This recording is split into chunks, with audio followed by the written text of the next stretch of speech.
শুনি এখানকার শ্রদ্ধেয় ওলামায়ে কেরামগণ, ওস্তাদগণ, পীর সাহেবগণ আমার এলাকায় যখন যেতেন আমরা একদম সামনের সারিতে বসে তাদের ওয়াজ শোনার চেষ্টা করেছি এবং তাদের দোয়া নেওয়ার চেষ্টা করেছি। আমরা ইসলামী ছাত্র শিবির করতাম, গিয়ে আমরা পরিচয় দিতাম যে আমি ইসলামী ছাত্র শিবির করি। ওনারা তখন আমাদের মাথায় হাত দিয়ে দোয়া করতেন যে তোমরাও ইসলামের কাজ করো, আমরাও ইসলামের কাজ করি, আমরা সবাই মিলে এগিয়ে যেতে হবে। সেই সময় থেকেই একদম ক্লাস 6-7-এ যখন আমি, তখন থেকেই এটা চলে আসছে।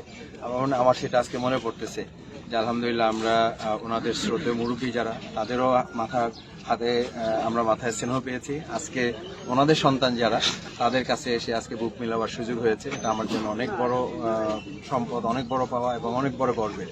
আমি মনে করি যে আমাদের আজকের এই সম্প্রীতি গোটা বাংলাদেশের 18 কোটি মানুষের সম্প্রীতিতে পরিণত হবে ইনশাআল্লাহ, এবং ইসলাম বিজয়ের জন্য এটা একটা ভিত্তি হিসেবে কাজ করবে। অনেক ভাইয়া আল্লাহ শুকরিয়া।